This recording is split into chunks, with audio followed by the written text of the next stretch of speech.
Claire in here now without further ado because Adam Sparks' wife, Bev Sparks, is making news. Okay, I got to share this with you. The great Adam Sparks. How about this, Cinco? See how much of this you agree with. Okay, you ready, Sean? On a Wednesday, Watson Brown will be joining us a little later on. Will Healy first here in a few minutes, and then we're going to catch. What time's he calling, Bri? 11:30. And then David Blackburn. What time? 12 o'clock. So, all right, I got to move Watson then. All right, here we go.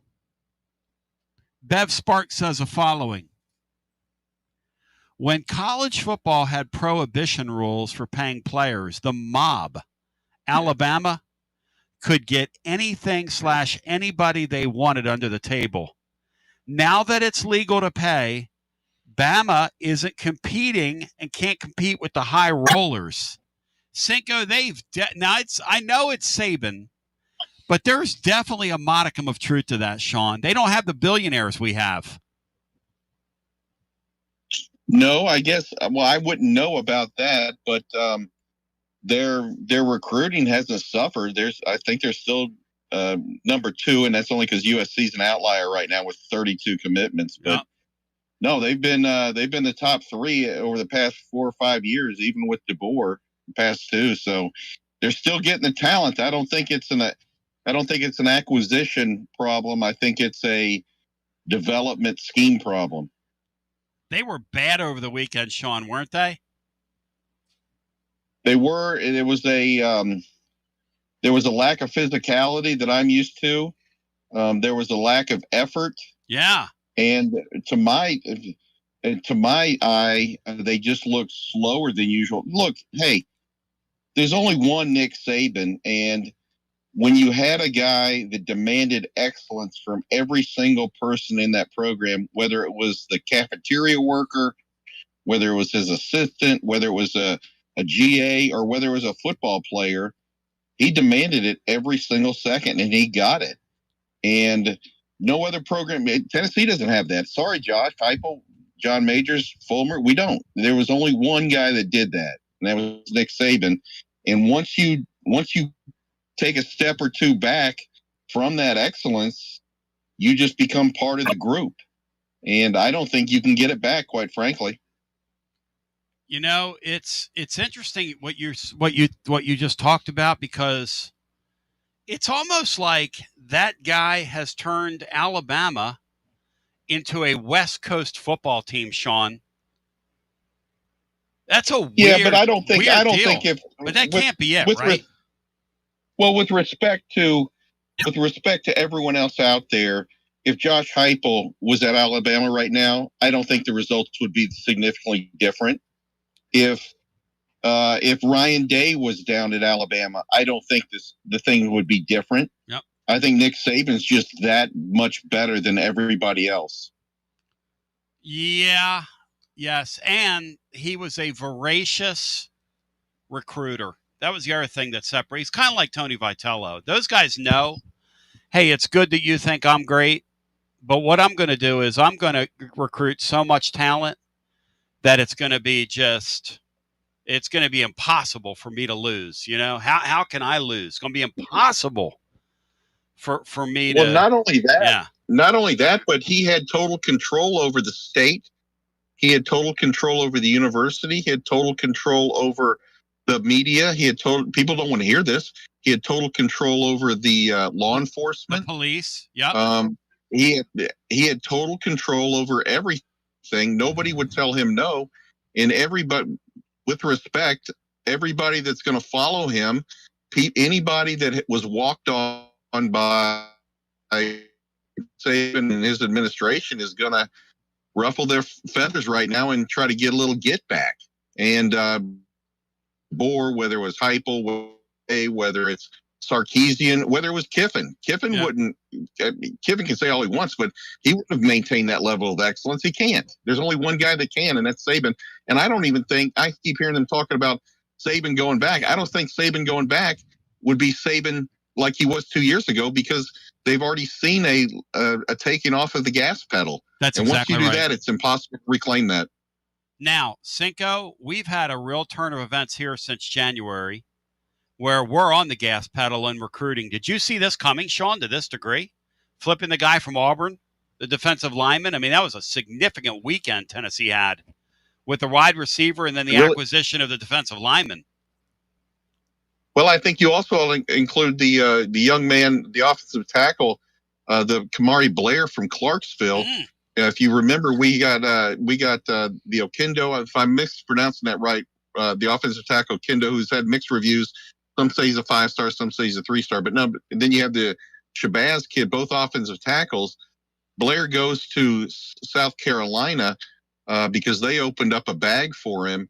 But he was the first of the trifecta to flip, and he's a quality offensive tackle. So, no, if you would have told me that we would have gotten all three of those guys, the only guy they really missed on was the Hyder kid going to Michigan. I think there were influences there. I'm not saying sour grapes. I mean, Michigan's a quality program, obviously, with a rich tradition in running backs. But, no, I think we are. Now, I would caution everybody that I think that even though we're number 8 right now, not to rain on anyone's parade, there's quite a bit of time left, and I think that because of additions to other things, we will probably fall back into the 10 to 12 area, simply because other programs are going to add on, and we just don't. We don't have that much out there, to add. So, but nonetheless, the quality that they're bringing in this day of portal transfers, et cetera, should be recognized because they're doing a heck of a job. And that you said the Hezekiah Harris. That Coach Chop, LeBron Harbin, I believe, that was a wise decision to elevate him once Fart in a Skillet went to Nebraska. Because they are cutting wood, man. Chop is cutting some serious wood right now. Now we come back on the other side. Upon the continuance, Brian Hartman came yesterday with the fact that over at ESPN, they're saying Tennessee's favored in every game but one from here. And I'm going to ask my panel if they're buying. I'm going to ask you if you're buying. Will Healy, bottom of the hour. I'll never forget the great Jeff Healy. Bow thy head when you say thy name. We come back on the other side. Will Healy of ETSU will join. We'll get some calls in as well. Brian, are you fired up, focused, and prepared? Yes. And did you see, Bry, the guy from the Astros yesterday, cross up Framer Valdez try to kill his catcher last night? No, but I saw a brawl between Drew Gilbert's team and Chase Dolander's team. And I'll hope Drew Gilbert was in the middle of it after this. Whether it's baseball, football, softball, church groups, or schools, if you're raising money, do it with locally roasted grade A grounds coffee. I'm Billy Miller, a Vol alum and Knoxville native. You keep 40% of sales, and we donate 5% back to our East Tennessee community. Get started today by visiting our website at gradeagrounds.com. When it's time for your next move, you want to get your precious belongings from point A to point B with your peace of mind intact. That's why you need to call my friends at Gufon Moving and Storage, East Tennessee's moving legend. Gufon Moving and Storage has been helping East Tennesseans move since 1887. That's 138 years, 5 generations. That's even longer than the Dooley, Jones, and Pruitt era combined. Gufon Moving and Storage are pro movers, serving Knoxville, surrounding areas, and interstate moves too, both residential and commercial. And we'll provide you with personalized service that other corporate movers simply cannot. We know how to move all types of items. We pay careful attention to our clients' valuables. Your satisfaction as a customer is our absolute priority. As the oldest continually owned and operated family moving business in the United States, when it's time for your next move, it's Gufon Moving and Storage. And storage, it's secure and vaulted. Our newest offering of commercial storage logistics, we offer receiving, storage, and delivery services for all your business logistic needs. See more at Gufon.com. That's Gufon.com. Or check out the link at tclub.team. When it's time for your next move, East Tennessee's moving legend, Gufon Moving and Storage. Why limit great savings to just one weekend? This year, our Labor Day special lasts all month long. It's the September Smart Comfort event from Pipe Wrench Plumbing, Heating, and Cooling. This month only, enjoy valuable home comfort upgrades at no extra cost when you install a new HVAC system or water heater to prepare your home for the colder months ahead. This September, you can get a free furnace upgrade with qualifying HVAC system installation or free sediment filter with water heater installation. Pipe Wrench is your partner for energy-efficient and cost-effective upgrades that keep your family comfortable and safe year-round. We make it easy with free on-site estimates for replacements and free second opinions on repairs. And if budgets are tight, we offer flexible payment plans including 0% financing with credit approval. No rush, no stress, just smart seasonal savings for HVAC or water heater installations until the end of September. Call Pipe Wrench at 865-264-8090 or book online at pipewrench.com to schedule your appointment today. And as always, same-day service guaranteed or the visit is free. Life never stops moving. And between the 30-minute commutes, daycare pickups, weekly soccer practice, Tuesday night yoga, X number of coffee runs, and that weekend trip to grandma's, you're racking up the miles. What you need is a tire that can keep up. A tire designed for doers. A tire that's going to last. Like the exceptionally long-lasting Michelin Defender tire. With an 80,000-mile warranty and the safety and comfort you expect, you can forget all about the miles ahead and focus on getting to your destination or conquering your to-do list. Fleet Tire, I-275 exit 1B at East Woodland Avenue in Knoxville. That's Fleet Tire, I-275 exit 1B at East Woodland Avenue in Knoxville. Fleet Tire. Out-of-town law firms have been swarming into East Tennessee lately. From Memphis, Chattanooga, and Birmingham, they've stormed into the area. Wouldn't you rather do business with a local firm? You know, a true neighbor, Marcos Garza, and the pros at the Garza Law Firm are just that. There are neighbors and friends that support local causes year-round. The Garza Law Firm works to serve you professionally on criminal matters, injuries and accident matters, and Social Security and disability filings. The Garza Law Firm is here for you at garzalaw.com. The Garza Law Firm. Let us help. Inward Half is committed to the game and the memorable moments that happen in between. From the tee box to the tailgate, from the green to the big game. For the first birdie with Dad, the first big win with Mom. Friday night lights, Saturday superstitions, Sunday traditions. Fall into the comfort and unparalleled performance of Inward Half. This fall, enjoy the walk-in. Are you tired of hiding your smile because of crooked teeth? At Knoxville Smiles, we've got the perfect solution. Invisalign. No metal, no wires, just clear, comfortable aligners that straighten your teeth without anyone noticing. Eat what you want, smile with confidence, and see results in as little as 6 months. Call us today for more information about Invisalign, 865-539-1776. Or just visit us online at knoxvillesmiles.com. Smile brighter with Knoxville Smiles. TB back with you, the incomparable Chase Thomas coming up next on many of these same stations. I got to tell you that coming up over on Fanrun, we're fired up, focused, and prepared. I got to tell you that we've got a stacked and packed program out in front of you. Let's get some calls in. Sean Sinclair's here. Brian Hartman's here. A spirit of appreciation is where we are for what we saw over the weekend from the Vols, giving us life here. We'll go to our TLD Logistics phone lines for the first time today. Hi, welcome in. You're on the air. Hello, you're on the air. What are we? All right, that person's gone. Hello, welcome in. You're on the air. Hey, Tony. How you doing today, buddy? Doing great, thank you. Hey, good. This is Craig, one of your longtime buddies. I was just calling in real quick. Are you guys still on 99.7? I haven't listened in a while. Been busy, but have you guys switched stations? Yeah, we're on the Fanrun frequency. That's correct. 1340. Oh, okay. Oh, okay, Tony. You're coming in loud and clear, and I appreciate it. I just want to tell you, love you, brother. Hope everything's well, and just keep doing a good job on the show. And just want to say the Vols look solid this year, and we're all hoping for a great year, you know?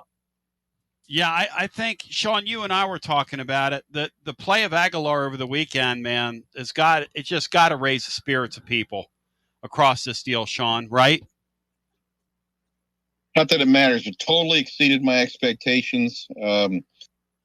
Young man I said it after the game, was in the biggest spotlight of his career, and he looked comfortable.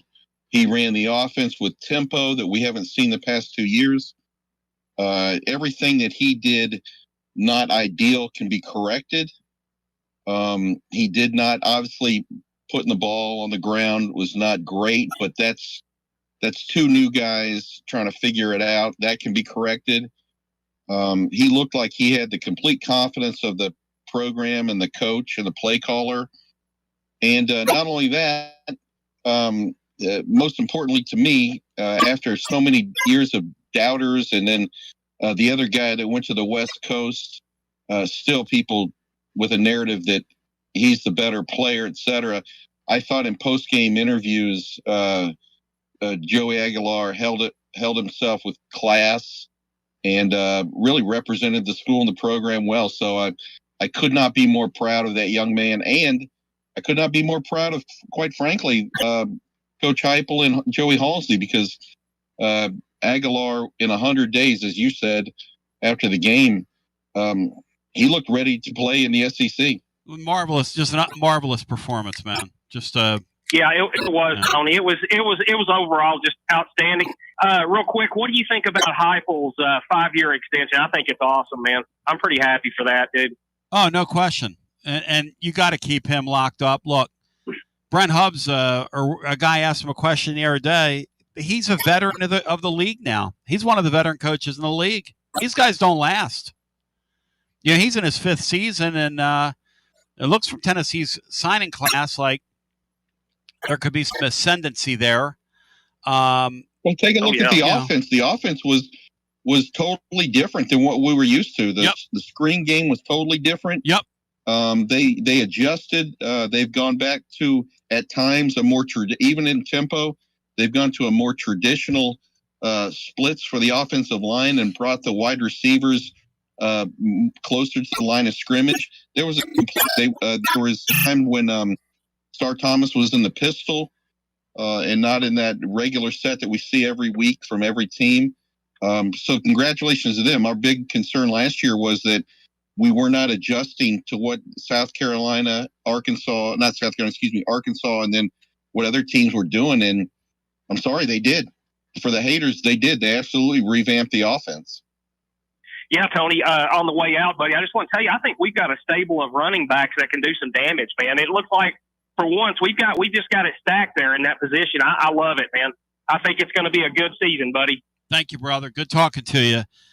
Yeah, that's where I'm at. I think it's going to be a really solid year, which I thought that the entire time.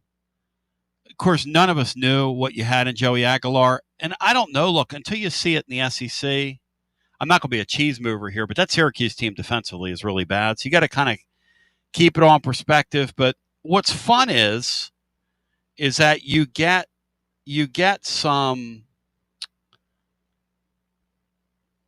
life and you get an opportunity. And really, at the end of the day, an opportunity, I mean, if you think about it, that's what the Joey Aguilar story is all about. It's about him getting an opportunity. And that, man, I'm telling you, that's a beautiful thing in this world. You give a guy a crack of light like him on a big stage. Hey, Sean, you know damn right well that Joey Aguilar the other night looked at that UCLA team that threw him aside.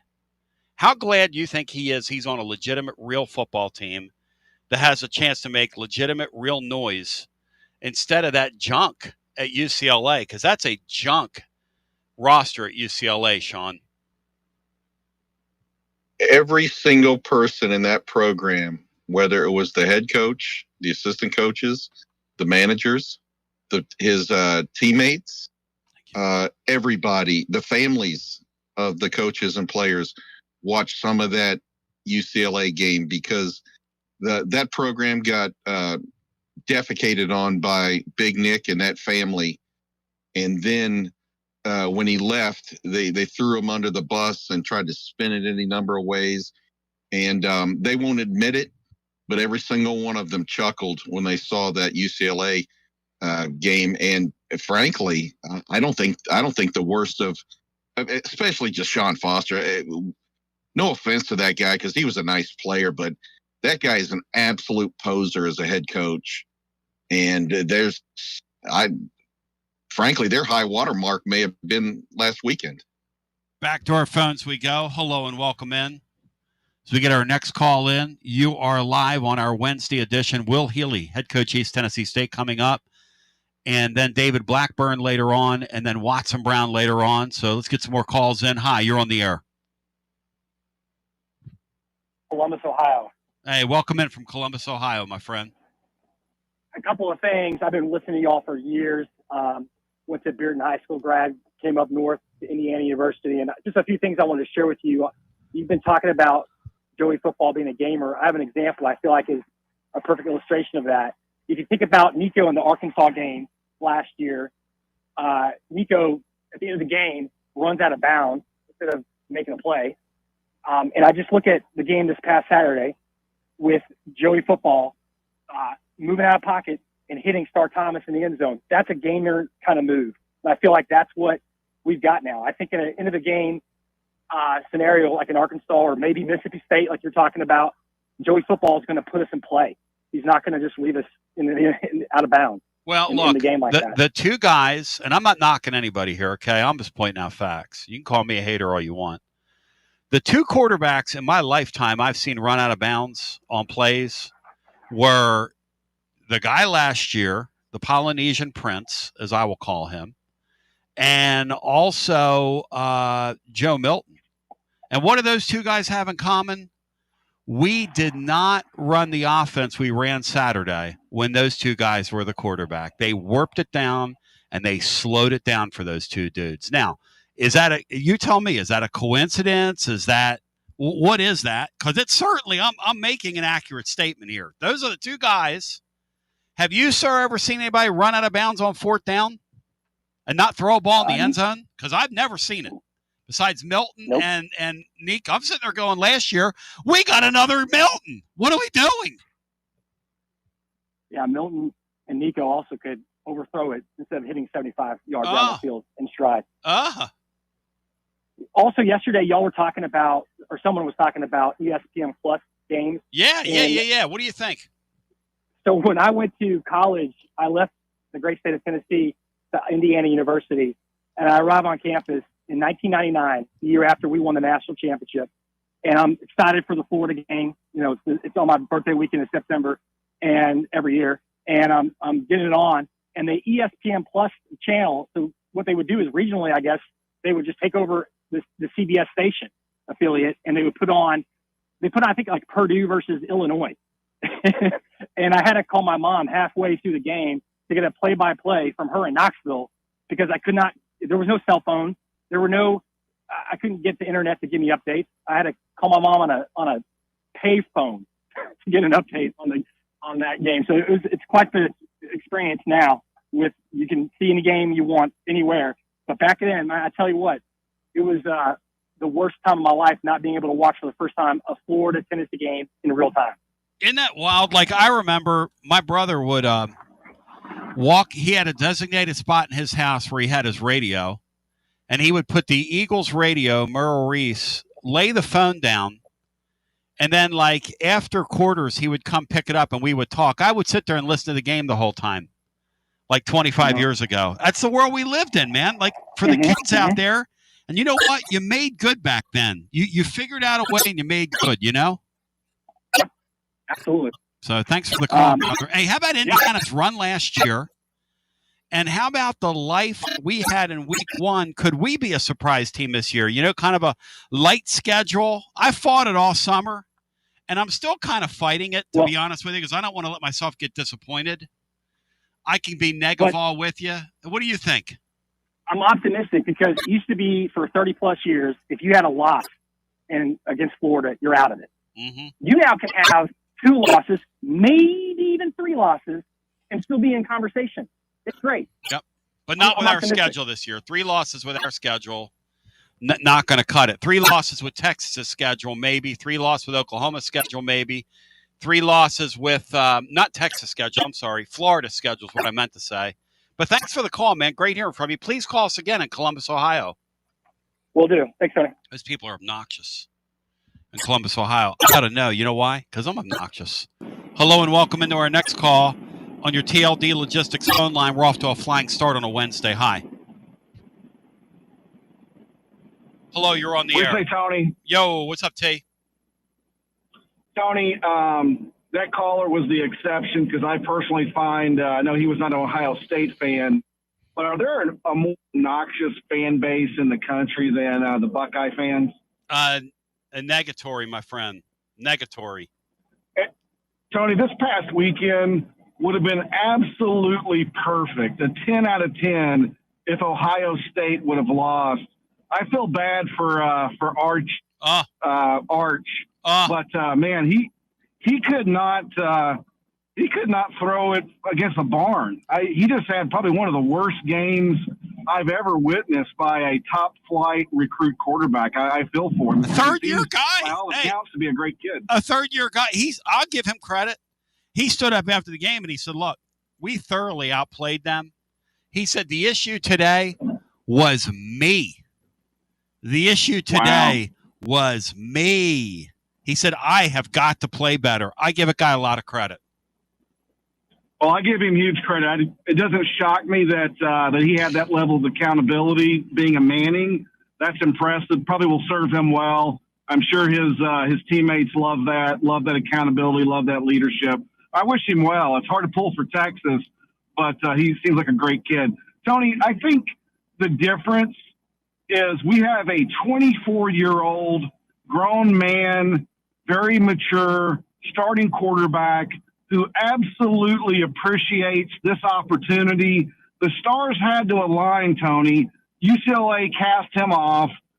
We basically inadvertently swapped quarterbacks, and Tennessee came out much better in that crazy deal. I just kind of scratch my head to think of Hendon Hooker type luck at University of Tennessee. Well, the thing that I think is really strange is that our head coach is doing better with guys that fall in his lap than guys he handpicks. I mean, I just can't. That's a head scratcher. It's weird. I mean, listen, and the guy's a hell of a coach. But, and he was a quarterback. And he was a quarterback. Level. And he did, and like Sean said, they did such a nice job in 100 days of getting that guy ready. And let me tell you something about Aguilar. He took this thing extremely seriously. You cannot look that credible on a football field. I don't care if it's Syracuse or not. You can't look that credible on a football field unless you've worked your ass off to get to that spot. Well, I've heard he's lived in the film room and spent a tremendous amount of time with the coaching staff and his teammates. And I tell you what, that Deshaun Foster, he should absolutely get on his knees and beg for forgiveness. The atrocity of him throwing Joey Swagular under the bus after what he did to that kid, it's reprehensible. And his highlight's probably going to be that crazy unprepared press conference because he's an absolute punk and a clown, Tony. Thank you, brother. Good talking to you. I'll tell you this. One team, the floor, okay, for the Vols is 8-4. Floor. And for the other team, the ceiling is 4-8. The floor and the ceiling, Bri. Do you agree with that? The UCLA team, their ceiling is 4 wins, Bri. Aguilar should thank his lucky stars he's not there because who does he have? He has nobody. He would not be playing as well there as he could at Tennessee. And Sean, you talked about it. It's heartily irresponsible for the father to act in haste the way that he did. I'm kind of glad they did. I think this guy's a better fit for our offense. I think Tennessee's going to have a better year with Joey Aguilar there than they would have with Nico. Nico looked like the same guy to me the other night, Sean. I'm sorry. And I felt badly for him. I'm not going to dance on his grave. I will on Bill Belichick's. I won't on his. But Cinco, speak to that. Well, Nico looked like the exact same quarterback he did here last year. He made the same mistakes. He didn't see the field. His internal clock has not sped up. He's still got talent. I mean, he made a couple of nice plays, and he ran a little bit in self-preservation. But the thing I'd like to point out is in one of the absolute cathedrals of college football, UCLA, not me, UCLA reported a crowd of 35,000, and just my eyes saw at least half of that crowd was there to see Utah. So let's say that it wasn't. Let's say it was 60-40. That means that 20,000 people showed up for Nico Iamaleava's homecoming first game in the Rose Bowl. That's unbelievable, Sean. Nico Mania in LA is running wild, like Hulkamania circa 1985. And I didn't see any Tino Sansir. I didn't see, with all due respect, I didn't see any genius level scheming going on there. Did you? No, but I am a genius. Ladies and gentlemen. Well, you are a genius. I am a real genius. Let's without further ado bring in the great Will Healy. I bow thy head when I say thy name, the head coach at East Tennessee State. And Coach, thank you for jumping on and joining us today. And congratulations on the gig and congratulations on the win over the weekend with Murray. Well, obviously you hadn't looked at my career record to say all those nice things starting off. But I am fortunate to join you and lucky to be the head coach at ETSU. So excited about this week. You know, you at the age of 40, right? You've kind of ridden the ride like you were talking about in that sport. But you're still really young, man. I mean, you're still really young. Speak to me about the East Tennessee State opportunity and what energized you to jump in with them. Well, I've learned a lot, you know, and I took my first head coaching job at Austin Peay at 30 years old and had zero clue what the heck I was doing. You killed it there. You killed it there. Let's call it what it is. You killed it there. We had an unbelievable turnaround. We really did. And like magical. And, you know, I had an AD in Ryan Ivey and a president and Dr. White that were willing to invest before they saw results. And that was the key to the entire thing. And then we had a staff that came with us that, you know, had no business being there. And so, fortunate and, incredible spot there. And then went to Charlotte. We had some incredible moments. But from a consistency perspective, especially in the last year, you know, didn't have enough success to be able to retain the job. And, I learned a lot about myself through the next 2 years, you know, being at UCF was great with Coach Malzahn and, you know, I lived over his garage for about 5 months without my family and, you know, learned a ton from him and Gus and Christy were incredible to me. And then, went to Georgia State with Del McGee and Jim Chaney and just learned a ton from those guys. And so both of those experiences as well as successes and failures at the first two spots really, made me sit back and say, okay, how would you do it differently this time? Where did you see pitfalls? What do you need to look for when you're hiring? What do you need to look for in recruiting?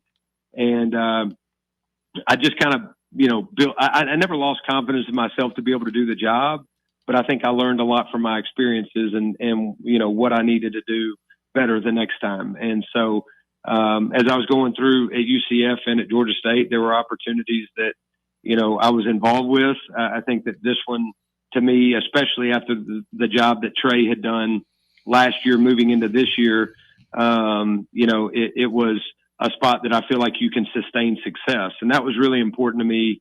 You know, the Austin Peay job turned into one of those jobs. The Charlotte job, you know, had never had a winning season in school history. So both of those jobs, when you took them, they were not necessarily set up for success. This one, in my opinion, was. And, you know, what does success look like? Well, I mean, we've, you know, I think it's 4 or 5 times in the history of the program won 8 games or more, you know, 11 times in the history won 11 games or more. So when you get to that level, that's success at this program. It's not winning 15 a year, which is what I hope it gets to. But right now it's building and getting to some, you know, what Randy Sanders did, and winning two conference championships. And, you know, so it's a place that's won recently, but it's also a place when you're taking it over where you feel like you have a chance to take it to new heights. And, incredible place to live, tremendous support. The area cares about ETSU football, which is difficult to find at the FCS and the Group of 5 level. And, you know, so it's been everything I hoped it could be. You know, I know you're a Chattanooga kid.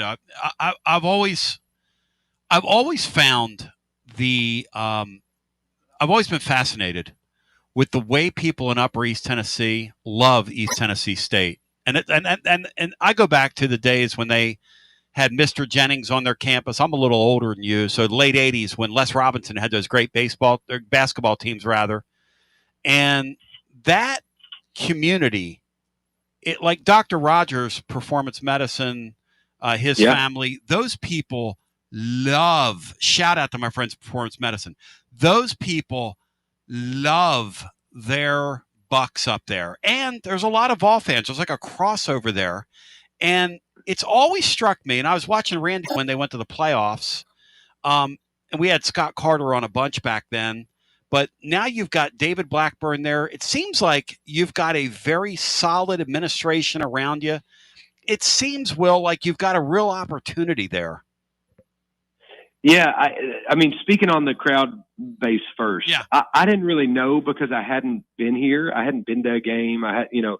Coach Sanders called me whenever I was going through this interview process, and he was like, "Will, I'm telling you, you're going to go through a buck walk and be like, wow." And it's not just one of those things that, at the FCS level where we just say we have one and there's like 5 people there, which happens at most spots. I mean, there's a true fan base. People care. People live, eat, drink, Buccaneer athletics and specifically, ETSU football. And so you feel that in the community. I do think there's a tremendous crossover between Tennessee fans and ETSU fans. I think that it's one of those things for us where we're selling a different type of product where, there's a true relationship within the community. There's a hospitality and an accessibility that's unique. And oh, by the way, we'll turn the Tennessee game on while they're playing, and you can get out of the parking lot here in 5 minutes instead of 2 hours and 5 minutes. And so. And a true relationship with the staff and the players and all those things that it's just hard to do at Tennessee. I'm not saying they're doing something wrong. It's just there's so many people around it that it's much more difficult. So it's and I tell the Tennessee people up here, I'm great. Cheer for us 11 out of 12 games. I'm fine with it. But come see us play. We're going to put a good product on the field. And I agree with you. I think our administration is really good. Obviously, David Blackburn has been like the rock for me, and I've leaned on him the entire time that I've been here. I talked to him well before I took the job. I think our athletic director, Doc Sander, and our president, Dr. Nolan, they care about football. They're investing in football. They understand what it takes. They want to do something that hadn't been done, and so the investments behind behind kind of the expectation, and that's what you look for. What are they investing versus what do they expect? And to me, it's a really good balance here.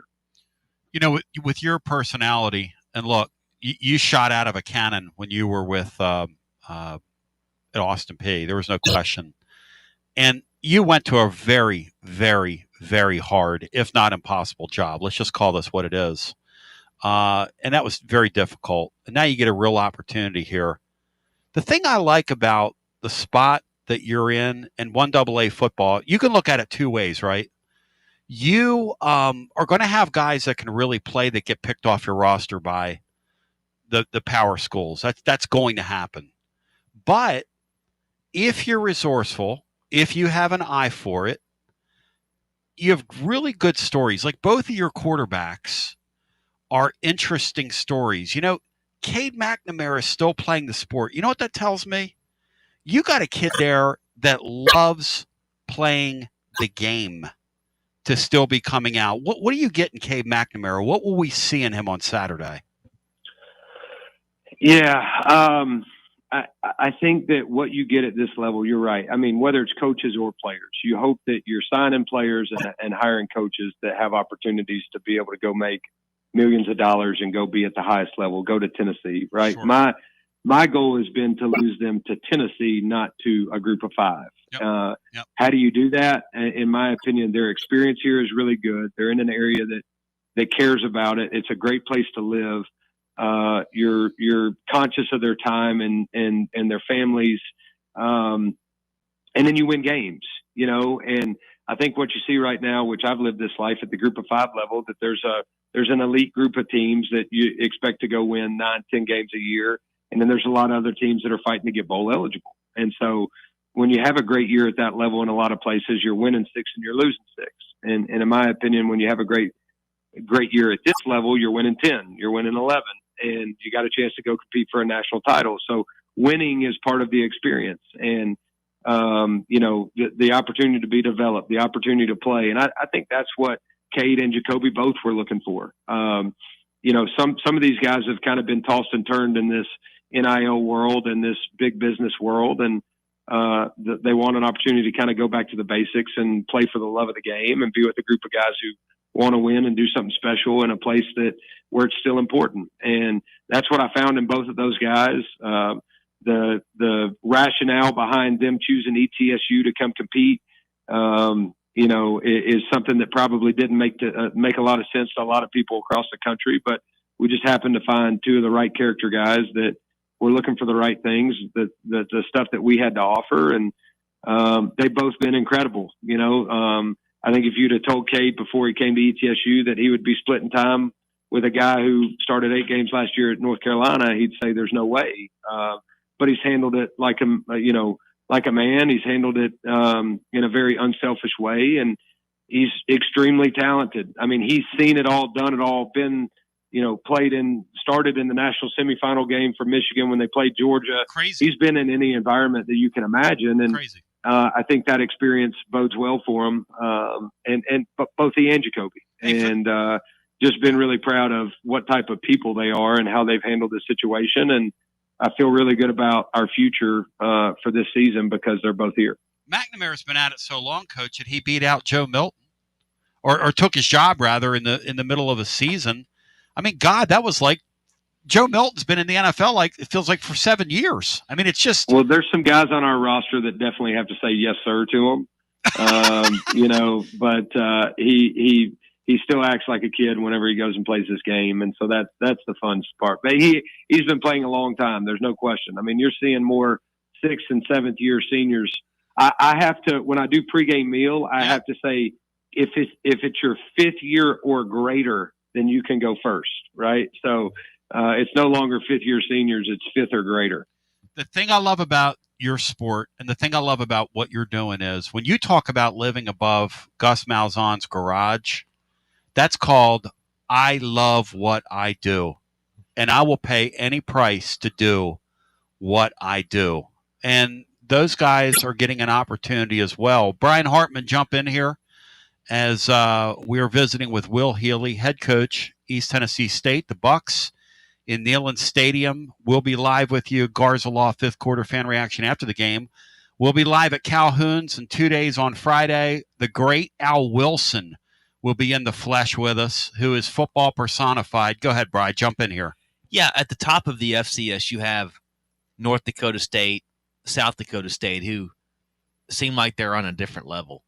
How do you get ETSU to compete consistently where they can sort of look those teams in the eye and can dream the dreams? Yep.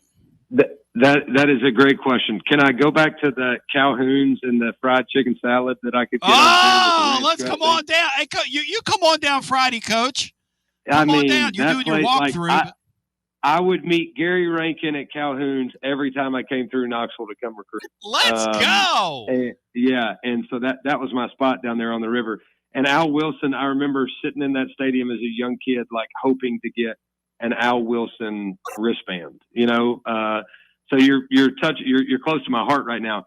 The North Dakota State, South Dakota State is a great question. And I think as you look at them, right, ETSU played North Dakota State last year, was up 13 points with 2 minutes to go in the game and got beat at home, right? And North Dakota State obviously went on to win the national championship. And I think when you research them, because they've been around a long time, and they've beaten the big boys. I mean, I think there was a stretch there where they were like, they won 4 out of 5 against Big 12 opponents. Yep. And so they are the only school they're the big dog in the state. Okay. I think that at North Dakota State, there's obviously a lot of casino money that's around that as well. That's pumping into that program. And they run themselves like a group of 5 program. And to me, that's the goal here. from a facilities perspective, from, everybody around here talks about when North Dakota State rolled up in here and the 18-wheeler that they had and how they traveled and what all they brought. Like they do it at a group of 5 level. And that, to me, has been the goal in year 1, is to build a group of 5 roster. The goal in year 2 is to operate like a group of 5 program. I can't foresee the future, but what I believe is it's not going to be long before some of these group of 5 schools come back and join us. And I think to prepare ourselves for that, we need to operate in that way. And that's money. I mean, it's investing in the program. It's investing in facilities. It's investing in nutrition and travel and all those type of things. I get it. It costs money. But I think that's what those guys do is such a great job of. They've created tremendous consistency with their staff. If a head coach leaves and they hire from within, they recruit at an extremely high level.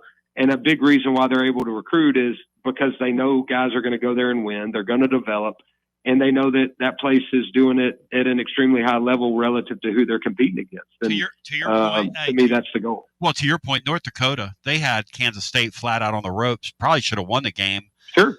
Saturday night. I mean, man to man, you can't tell by looking at those two programs. I mean, the lines on both ends are very big. The guys run with a lot of speed.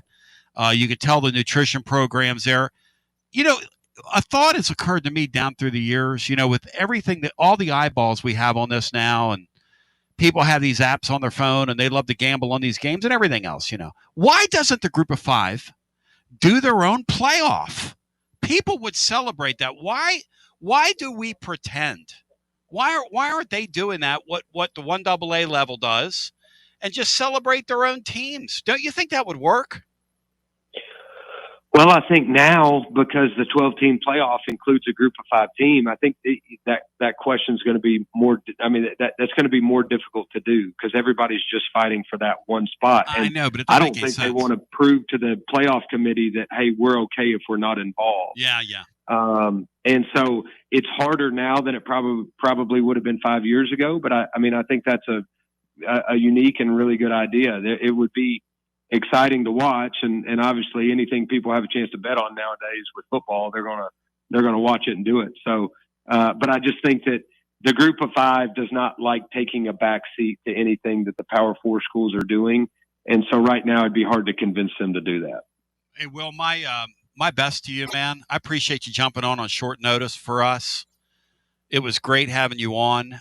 Anything else you'd care to add, say to Buck Nation here on the way out? The floor is yours. Hit it.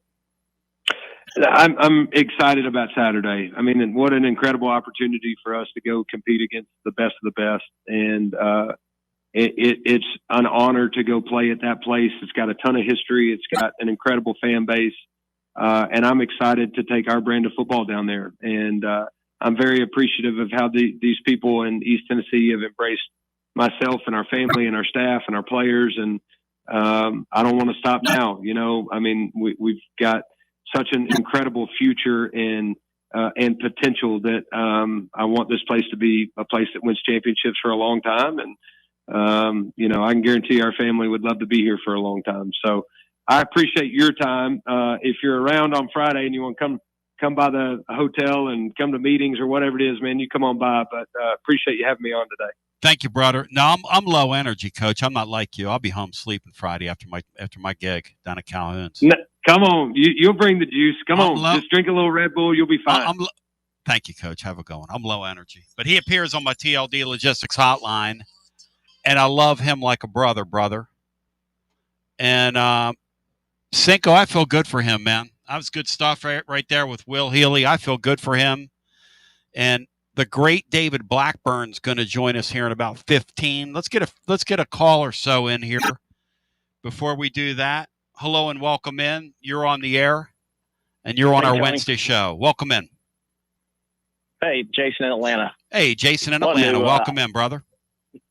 I got to go to the game this weekend with my wife and have a good time. Awesome. And after that, first drive, seeing Aguilar connect and them open up the playbook, I had to peek at Twitter and see what everybody else was saying, just to think if I was the only one thinking the same thing. And the first tweet I saw was, something to the tune of, I feel good watching the Vols because we have a quarterback that looks normal. Does that make sense?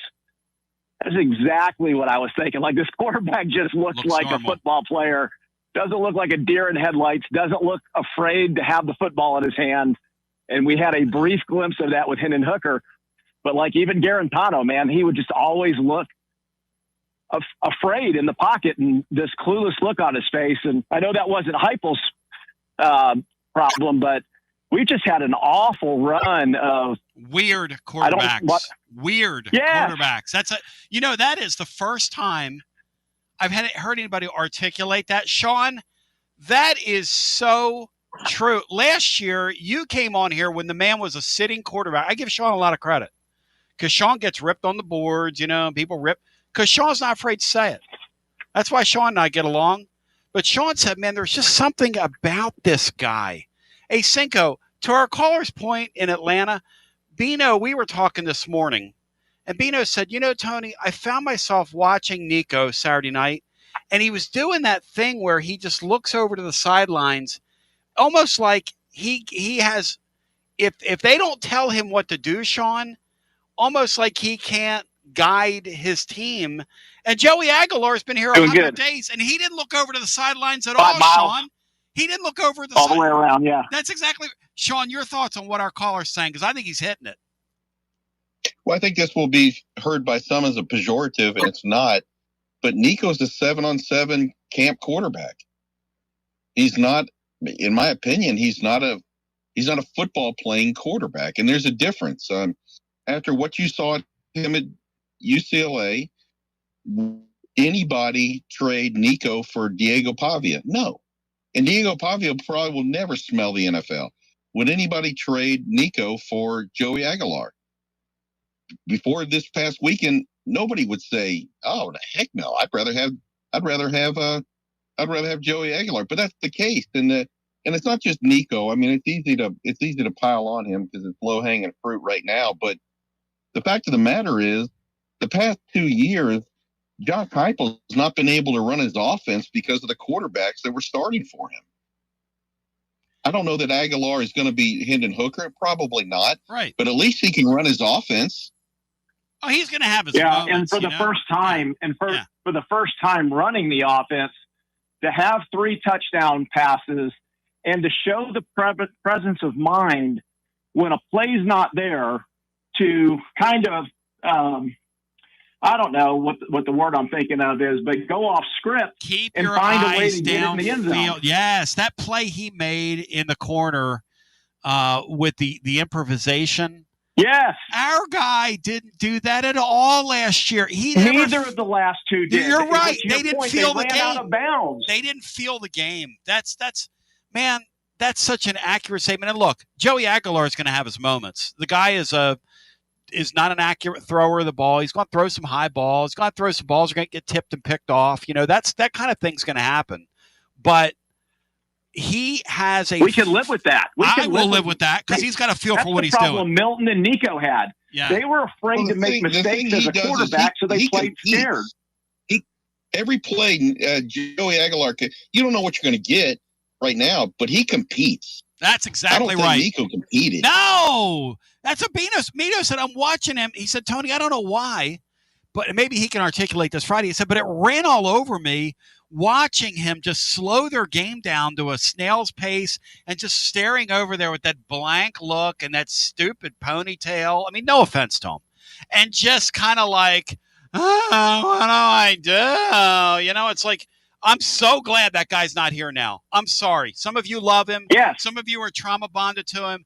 Jason and Atlanta, you're not one of them. You're not trauma bonded to him, and I sure am not. I'm glad he's gone. No, I enjoy having an offense that's fun to watch. And, if you want to pick on the kid for the fumbled exchange, that's going to happen to 120 football programs this year. I mean, that's just football. It happens. It's not an Aguilar thing. It's just a football thing. Of course it is. But the very next play, what did our defense do? They stood up and they took the ball away and they put it in the end zone for us. And I mean, that's just it's fun to watch Tennessee football for the first time in 2 years. I'm going to leave you guys with that. Go Vols. Great call. And that is I cannot believe how fun Saturday was. I knew it was going to be because of the unpredictability of the whole thing. You knew it was going to be something. We did not know it was going to be that. It's so fun. Really sets up a fun weekend of celebration this weekend, which we will be with you. And then, of course, the opportunity to crack at Georgia and then Mississippi Mistake after that. We got more on the other side. David Blackburn joins. We'll get some more calls in an hour or two. Watson Brown joins. It's amazing. Hey, Tony B listeners. I'm Billy from Grade A Grounds, a UT grad bringing Knoxville a better way to raise money. We roast premium coffee fully branded for your team or cause. You keep 40% of sales, and we donate 5% to local needs. Let's win on and off the field. Visit gradeagrounds.com to start your winning fundraiser today. Score a TD every time with T3 Vodka. T3 is Tennessee's premium vodka, handcrafted with passion, precision, and a whole lot of pride.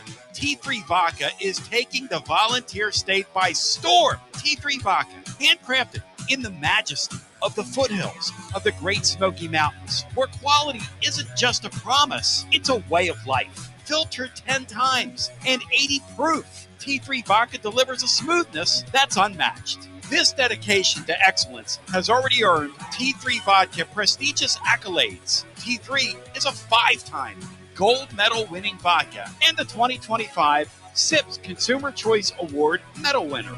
Whether you're sipping it neat or on the rocks or mixing up your favorite cocktail, T3 Vodka is your choice for a premium, award-winning experience. Score a T3 TD and ask for T3 Vodka by name at restaurants and wine and liquor stores today. Drink it neat, drink it right, drink T3 Vodka, and score a touchdown every time. T3, Tennessee's premium vodka, distributed by Athens Distributing Company. Please drink responsibly.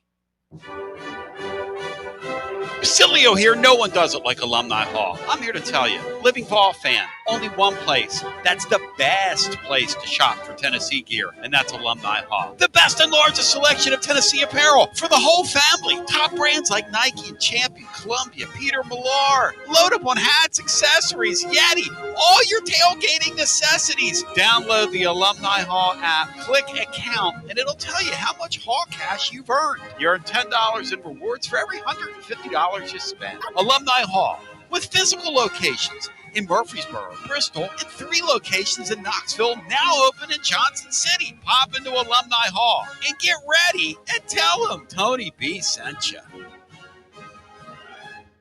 Hi, I'm Jim Simpson, owner of Simpson Meats. When's the last time you grilled a really good burger or steak? One your friends still talk about. Our goal at Simpson Meats is to make that happen every time you have a cookout. All of our cuts of meats, steaks, burgers, briskets, and pork are always fresh, flavorful, and sustainably sourced. We are family owned, so we know the importance of knowing how and where your food is raised. We have been putting quality first since 1888. Visit our butcher shop off Lovell Road or online at simpsonmeats.com. Okay, so we really need uniforms and equipment for this season. Can I trust you with that? Cool, I'll just order them online. What? Yeah, I'm going to hop online and I'm going to get them ordered. Hold up, that's not a good idea. We shouldn't just spend money on some random online retailer, okay? I mean, it seems pretty convenient. Trust me, it's a terrible idea. Let me simplify this for you. SM Athletics. Okay, how do you pronounce it? SM Athletics? They're the go-to for uniforms and equipment, whether it's for universities, high schools, youth leagues, you name it. So why wouldn't you rather go with professionals who can guide us through the process, design the perfect uniforms, and deliver the best equipment? Yeah, I guess that makes sense. What's the name again? SM Athletics. Right. It's definitely smarter to go with a company that emphasizes customer service, fair pricing, and, of course, excellent products. Exactly. So, yeah, I guess it's settled then. For uniforms and equipment for all sports, it's SM Athletics. Yeah, it's another day, but what kind of day is it really? A day of doom scrolling? Laundry day? Nah, it's a White Claw day. Light and refreshing tasting, uniquely cold way filtered. There's an iconic flavor for everyone. So grab a pack, grab your friends. Make the most of each day with those who matter most. When you're together with White Claw, every day is a once-in-a-lifetime experience. You just gotta grab it. White Claw. Grab life by the claw. Please drink responsibly. Hard seltzer with flavors. White Claw Seltzer Works, Chicago, Illinois. Got a problem tree looming over your home? Call ECR Total Landscapes. Whether it's trimming, removal, or storm cleanup, our certified pros get the job done safely and efficiently. We're licensed, insured, and ready 24/7 for emergency calls. Big or small, we cut them all. ECR Total Landscapes. Call now for a free estimate, 865-384-2012, and mention promo code FANRUN for free stump grinding on any tree removal now through the end of the year. Also, visit us at ecrtotallandscapes.com. Basilio here for Budget Transmissions. TGMD, the great Matt Dixon, took his Ford Escape to budget, and like our Gold Bullet back in the day, it was a total mess. And now, Matt's back in the game. He's got a new transmission, axle, wheel bearing, both radiator hoses, engine mounts, coolant hoses. I mean, his Ford Escape was about to escape to the junkyard, but he didn't begrudge it. He took it to budget, and now he's on his way back to Omaha. Budget Transmissions, over 30 years in business, conveniently located in Bearden. All extended service contracts are honored. A gold certified Repair Pal member. 865-584-4391. 865-584-4391. Budget Transmissions. Don't begrudge it. Take it to budget. Hey there, Basilio family. Jennifer Morris here with Keller Williams Realty. The countdown to fall football is on. Is your fall plan missing the perfect home to watch the Vols make another playoff run? If a new view is on your game day checklist, I'm ready to help you find it. Don't wait until kickoff. Give me a call today at 865-694-5904 or visit my website at nextmovesmokymountains.com. That's nextmovesmokymountains.com, and go Vols. Josh Collins at Collins Insurance Agency. At Collins Insurance, we strive to ensure our customers receive better coverage along with bigger savings. Our community is important to us. We want to provide exceptional service to our customers. Anybody can provide great rates, great coverage, but can you also get great service? And hey, don't just take my word for it. What's up, everybody? Zakai Ziegler here. My family turns to Collins Insurance Agency for the best service, coverage, and price. So don't just go online and get some random insurance. Experience the Collins Insurance difference. Like he said, experience the Collins Insurance difference. CollinsInsuranceTN.com. CollinsInsuranceTN.com. And hey, their Mama ZZ approved. CollinsInsuranceTN.com. Thank you to Josh Collins and ZZ. One more thing, Tony. Go Vols. You're listening to FM 105.7 and AM 1340, WKGN Knoxville, and W289CU Knoxville, Fanrun Radio. You know, catching up with the great David Blackburn off the grid here, just talking to him for a few minutes. This guy's Tennessee royalty, okay? I mean, he's seen it all in Tennessee's athletic department. He's at ETSU now, and I know he's doing a wonderful job with them. And Will Healy, David, was just loving on you a minute ago on the air and talking about what a great resource you are. And, man, I was really impressed with him. And he was sort of telling on himself, you know, in the career he's had. Because you've seen these guys, David, as I bring you in on the TLD Logistics phone line. Here's a guy who was just an unbelievable rising star down there at Austin Peay, and then he goes and it's tough over there in Charlotte. And you and I were just talking off the air. Man, that is a tough business all over right now, is it not, as I welcome you in? Yeah, Tony, thank you so much for having me.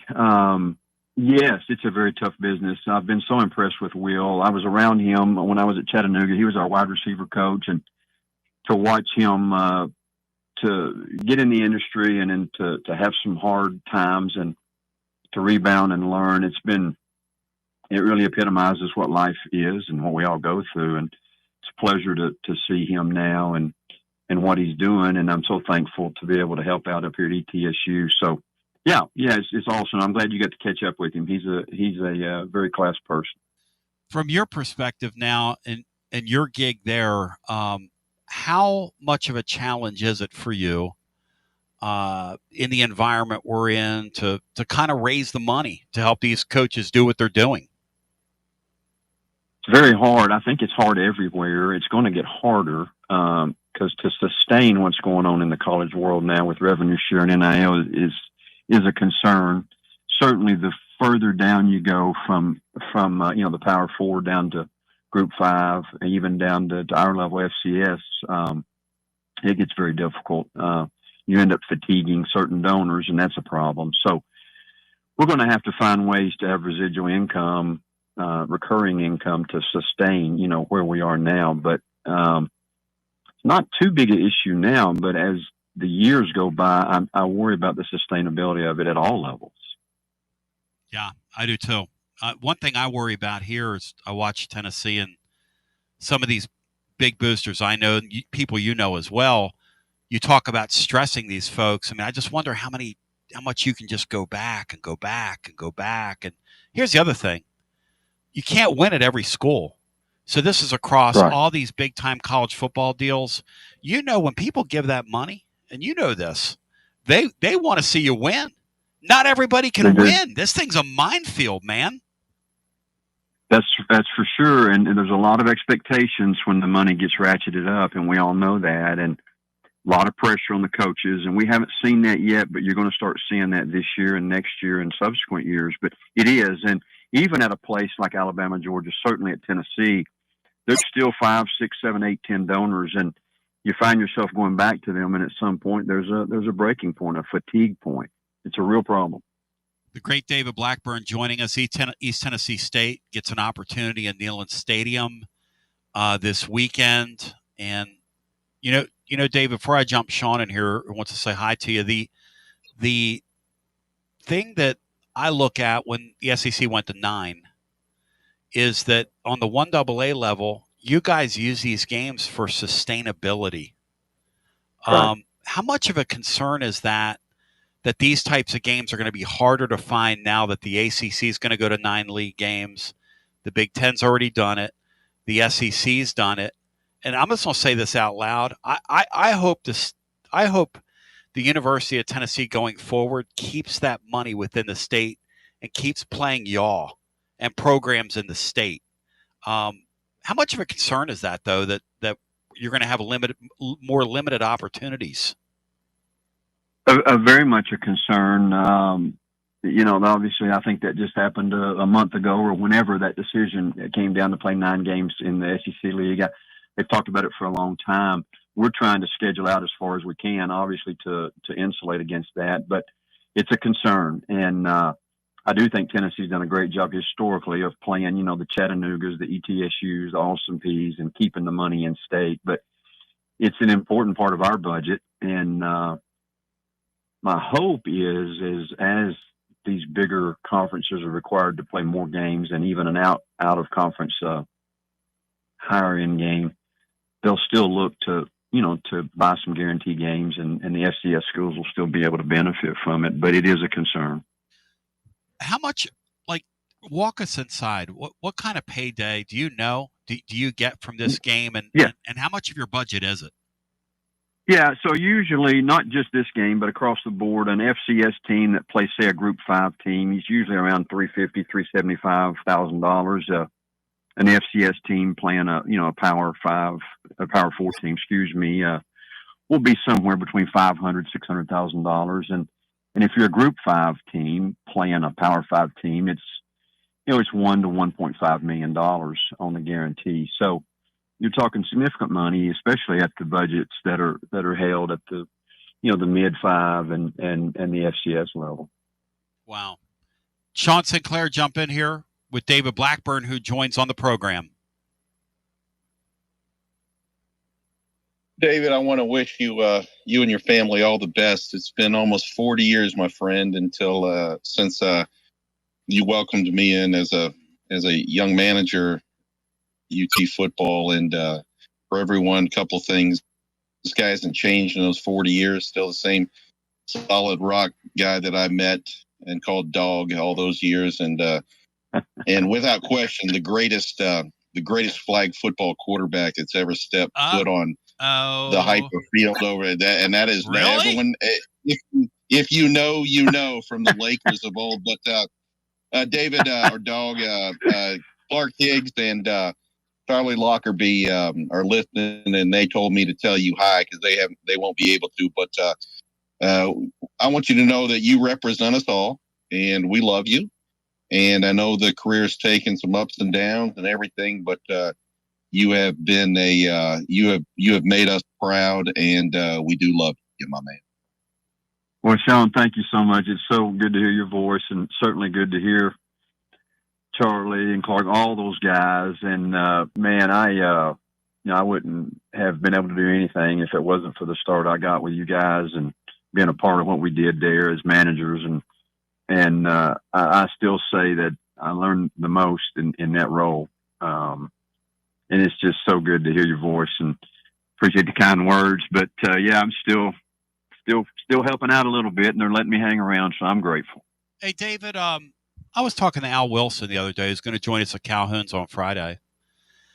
And Al was saying to me, the thing that really concerns him about this era with these kids jumping around at all these levels is 30 years from now, you're not going to hear Charlie and Sean and all these guys. You're going to miss that camaraderie. You're not going to grow roots.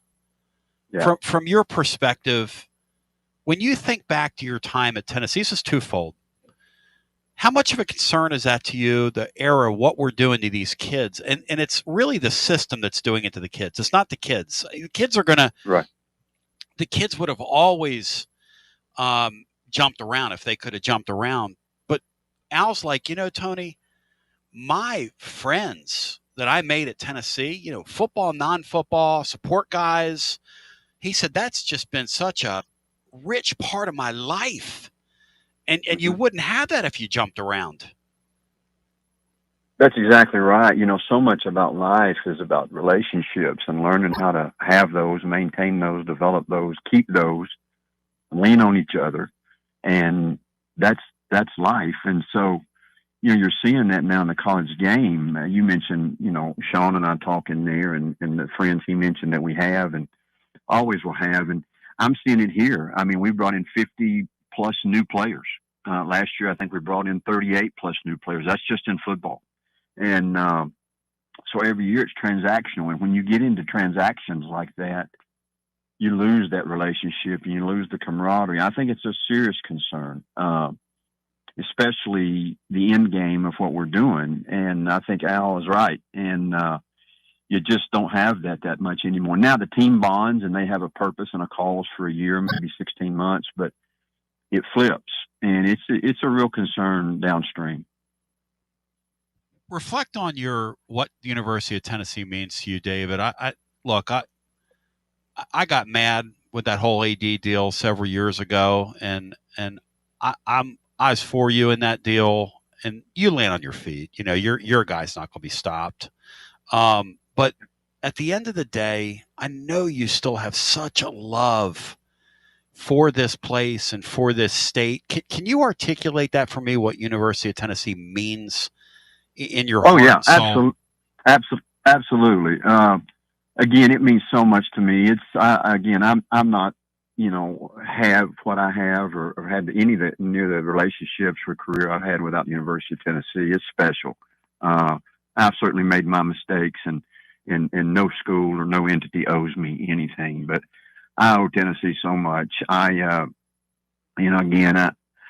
We were talking with some people the other day. There's not many people have been on that field more than say someone like me who was fortunate to be a student on there for so many years and then a staff member and just the people we talked about, like Al was mentioning, they help you form your life, and we keep that relationship forever. But it's a very special place. It always has been, always will be. Obviously, I haven't been there in many, many years, but it was home for me, and it'll be weird coming back. I did it in 2014 when I was at Chattanooga. I'm going to do it again Saturday, being, the opponent, but it's still a very special place, and the people are so good, and I'm just grateful to have had that school and honored. I mean, you're loved here, man. I don't know if you realize that, but I was mentioning you were going to come on, and I had a couple friends text me, kind of like Sean, but and they don't know you intimately. They were like, wow, that's just really great. You're going to have that guy on. And you're appreciated and loved here. I hope you know that. Well, thank you. I've not been around, and obviously I hear from some people, but so much has changed, and life moves on. But you're very kind to say that, and I likewise I adore so many people that have been a part of that program, and some that are still there, and certainly the fan base and all the donors and friends. It's just been such a warm feeling to reconnect through the years, and it is a special place. And bringing it full circle, I was talking to Will Healy about this because I spent time in Upper East Tennessee, and I was talking about my buddy Dr. Rogers and Tom Rogers Performance Medicine, and the way those folks love on ETSU is such an interesting dynamic up there. The amount of pride that they have in those sports and want to see those sports do well. It's a really unique, interesting opportunity if you can get the ball moving forward, isn't it? Like on the football front. Very, very much so. I still think this is a sleeping giant. They dropped football for 10 years and brought it back in 15, and so we're just now kind of catching our groove here. And this place has been amazing to me in the small role that I have here, but it's become home, and it's I love ETSU and everything that's going on here. But you're right. We have our own media. We have our own kind of corner of the state. I think you can really build something here, and it's happening. And it's a really neat place, and thankful to be a part of it. Yeah, Will was saying he was kind of caught off guard by it. He was like, he was like, there's a lot of pride about it. The thing I like about it too is there's like a crossover of Tennessee fans, and then ETSU is kind of their jam. It's like they're either their first love or their second love, but you share a fan base. We do. It's really weird. You do share a fan base. That's what's so odd about the game. It was kind of that way at Chattanooga. So many of the fans are dual allegiant fans, but we embrace that as well. We don't try to compete with that. We just try to be the best version we can. Certainly, we want to compete at our level and in the Southern Conference. But it's so neat, and there's so much going on. We retired up here, and we love it. And then obviously they've asked me to help out a little bit, and I could not be more thrilled with the town, the community, and certainly the school. David Blackburn, you're appreciated, my man. It'd be great to see you back. And many happy returns, brother. Keep keeping on. Anything else you want to add here on the way out? Great talking to you. Oh, Tony, thank you so much. Sean, it's so good to hear from you and hear your voice. I just appreciate you guys remembering me, and thank you for the time. And yeah, hopefully we can run into each other. I'm excited about coming down there. And again, thank you so much. David, if you saw me and you ran into me in front of the right people, you'd have to put your head down and pretend you didn't know me. You know what I mean? Not true. Not true. You're I look man. forward to seeing whoever. Much love. Certainly. Thank you so much, Tony. Thank you, buddy. Thank you. Yes, sir. Uh-huh. He's a good man, Cinco. He's a good man. Yeah, he's a dude. Yep. And if you know, I said it before, and if you know, you know. And I'm glad he's off now because I can tell it. He got hosed. He got absolutely hosed in this program, and he landed on his feet. I'm not going to mention any names. They know it, and but it is heartfelt. I had those two guys. I'm sure there was other PK Hard and some of the other guys out there that are probably listening. Shout them out. Shout them out. I want all. Hey, listen, those support people. Oh yeah, make these things go, man. Guys like David Sams, Johnny Hayes, make them go, make it go. Yeah, I mean all those guys. They and the two greatest of all. They know they're my daddies. I'll admit that. Roger Frazier and Max Parrott. Yep. It is what it is. Listen to the program. The greatest of all time. Hey, they pump the show through their champions. They pump the show through their deal all the time. I hear from people. Those guys pump it through there. So. Listen. Even before him, Jeff Fleming. Remember Larry Fleming from Chattanooga? Of course. Free press. Yeah. Jeff Fleming, his son, was the head manager before David was, and just great dudes. But anyway, none of that. Enough of that. I mean, I had no idea Larry Fleming's son. David Blackburn is the man. He was when he was recruiting coordinator, he brought in #1 recruiting class. He was under Mike Hamilton. He set records as a fundraiser up here. When he was at Chattanooga, he made some very good hires down there. I think he brought in the Foster guy from Ohio State, the women's basketball coach. And, God has a different plan for everybody. I don't want to get on this, but David's plan was a little different than maybe we all thought. We all thought that he'd be AD here, and I think he deserved it. And I'm biased. I get it. But I'm biased, and I think he should have been. Regardless, we're all very proud of him. We all love him. If he's still listening, you're our guy, and we couldn't be more proud of him. Unbelievable, Andy. A brief TO. We come back, Watson Brown upon the continuance after this. Guests appear on the TLD Logistics Hotline, online at tldlogistics.com. Whether it's baseball, football, softball, church groups, or schools, if you're raising money, do it with locally roasted grade A grounds coffee. I'm Billy Miller, a Vol alum and Knoxville native. You keep 40% of sales, and we donate 5% back to our East Tennessee community. Get started today by visiting our website at gradeagrounds.com. Fall officially begins this month, so now is the perfect time to make sure your home's HVAC system is ready for the season ahead. Don't ignore the warning signs that your heating or cooling system is struggling or nearing the end of its lifespan. And if you need fast, reliable HVAC repairs, seasonal preventative maintenance, or want to invest in a new high-efficiency system, then call the trusted HVAC experts at Pipe Wrench Plumbing, Heating, and Cooling. Whatever HVAC problems you encounter, our certified technicians will make a full assessment and then provide the best long-term solution to keep your home comfortable again all year long. We make it easy with free on-site estimates for replacements and free second opinions on repairs. And if budgets are tight, we offer flexible payment plans including 0% financing with credit approval. Be sure to ask about our 10-plus year warranties that are 2 times longer than industry standards so you don't spend a cent on unexpected costs in the future. So call Pipe Wrench at 865-264-8090 or book online at pipewrench.com to schedule your appointment today. And as always, same-day service guaranteed or the visit is free. Hi, I'm Jim Simpson, owner of Simpson Meats. When's the last time you grilled a really good burger or steak? One your friends still talk about. Our goal at Simpson Meats is to make that happen every time you have a cookout. All of our cuts of meats, steaks, burgers, briskets, and pork are always fresh, flavorful, and sustainably sourced. We are family-owned, so we know the importance of knowing how and where your food is raised. We have been putting quality first since 1888. Visit our butcher shop off Lovell Road or online at simpsonmeats.com. A lime is not always just a lime. You see, some limes are lucky. For when a lime joins the salted rim of a crisp, refreshing Tres Dos Equis, that lime is no longer a mere lime, but a wedge of renowned Mexican limón. Muchas gracias, limón. And also, de nada. Enjoy Dos Equis responsibly. Copyright 2024 Dos Equis, imported by Cervezas Mexicanas, White Plains, New York. Hey there, Basilio family. Jennifer Morris here with Keller Williams Realty. The countdown to fall football is on. Is your fall plan missing the perfect home to watch the Vols make another playoff run? If a new view is on your game day checklist, I'm ready to help you find it. Don't wait until kickoff. Give me a call today at 865-694-5904 or visit my website at nextmovesmokymountains.com. That's nextmovesmokymountains.com, and go Vols.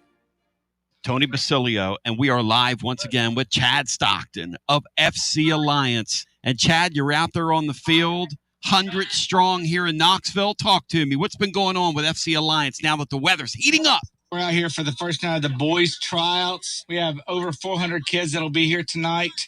So a lot of exciting times right now for us. Our club team start at U9 and we go all the way through U19. We have over 1,000 kids that come from Chattanooga from the Tri-Cities that make all our teams and make this club what it is today. So we're excited about it. We finished the younger kids a couple of weeks ago. We just finished the girls last night, and now we're on to our older boys program as we speak right now. And we're blowing and going in the Tri-Cities. Tell me about it. We started FC Alliance North 1 year ago, and coming off the first year, we are the largest, most competitive club up in the Tri-Cities area. We just finished our trials last night, looks like right now we will be well over 400 kids for the upcoming season. So great things happening up there. We've put our boys into some really good regional leagues. So we're excited about what the future holds for them and also our girls programs. If you want more information, check them out at fcallianceknox.org. That's fcallianceknox.org. Chad Stockton, keep growing the beautiful game here in East Tennessee. Absolutely. Thanks, Tony.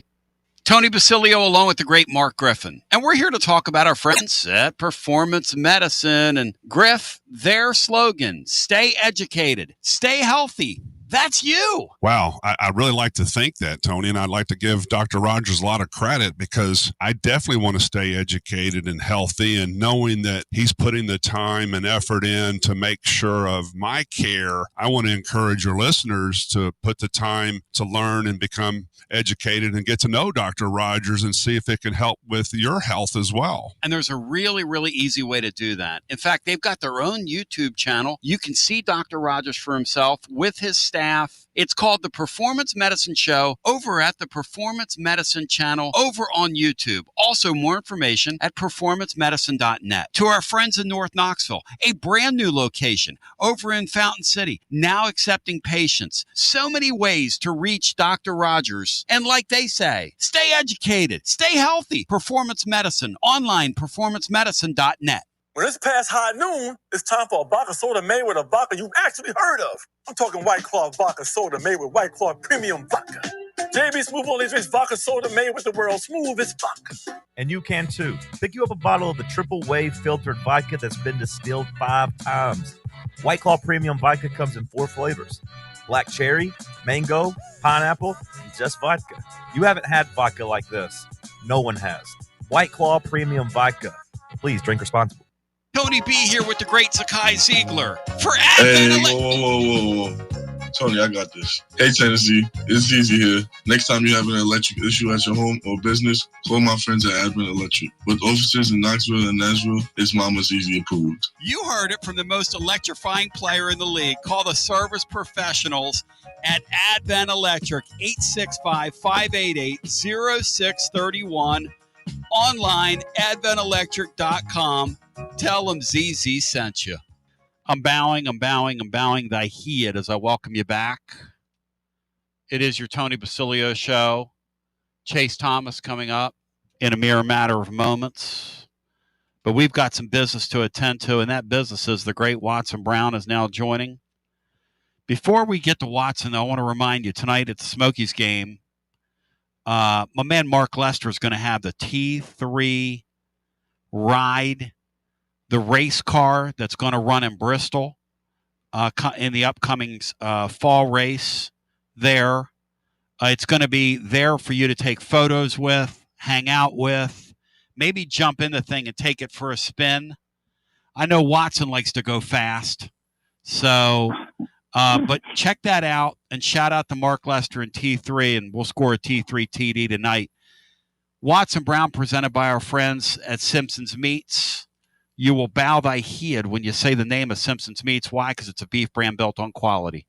I'm talking about since 1888 on the Jim Simpson's family farm. And Jim Simpson's about as fine a man as you will find. So it is absolutely outstanding. They're online at simpsonsmeats.com. They're Watson Brown tested, Watson Brown approved. And your next package is in the mail, my friend. But all I keep telling everybody, and because it would be me, if I lived in Knoxville, I'd be going back. You can't go buy steak and not go back. It's impossible to do. You will go back. You're going to pay more. All I can tell you. And you're going to pay more, but you're going to get what you pay for. It's like a lot of you things. Get totally. We all been raised that you get what you pay for. By golly, this is absolutely the truth. Like you a lot. What you pay for, it's well worth what you pay for it. Like a lot of things in this world. As the great Watson Brown joins. Hey, Watson, let's start here. Over the weekend, because people have had the observation that Tennessee's offense under Josh Heupel, last couple of quarterbacks, they had to temper what they were doing, kind of play within the in the game itself. What did you see, the new wrinkles, the new additions, and kind of what they did with Joey Aguilar? Well, I saw two things. I thought there'd be changes in the offense, and there were quite a few. I think they made changes to help what they ran into last year and the ways to attack some of the things they saw last year, and I think they've made changes to fit their quarterback. That's the two things I think that happened, and it led them to a lot of different things. There are a lot more multiple this year than they've been.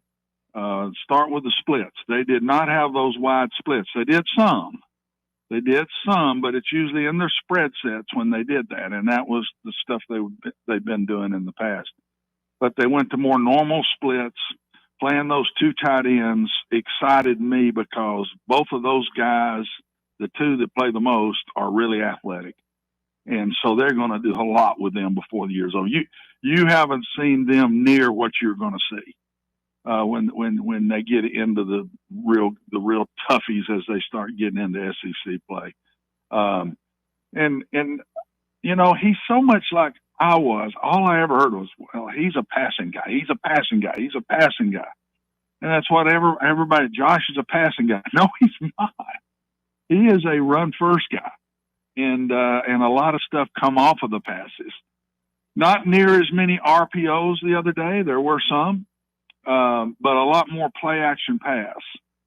And with maximum protection, the people didn't get around him the same way they did Nico. And the deep balls were there. I knew they would be. And a lot of square-ins, a lot of balls thrown more over the middle of the field are hashed around the hash marks, much more than they've done in the past. So it was different. They went fast, but they also slow it down. I learned that.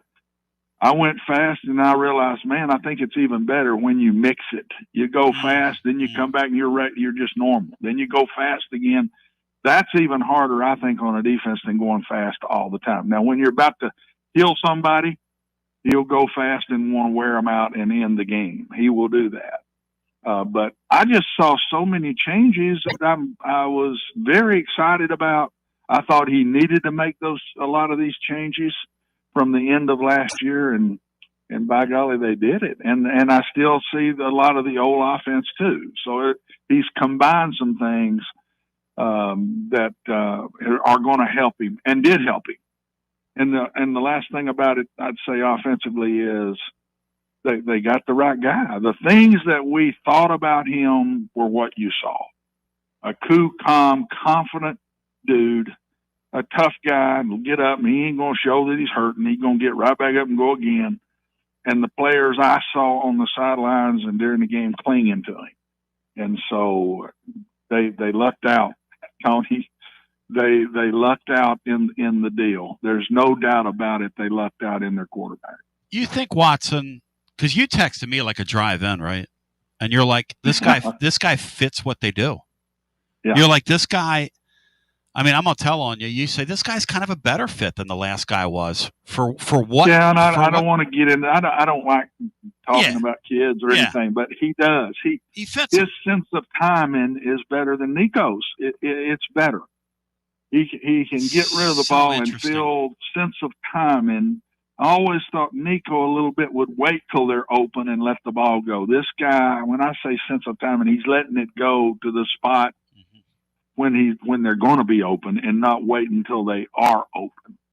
And that also keeps you upright. You're not getting hit as you're letting it go. And he's got really good feet.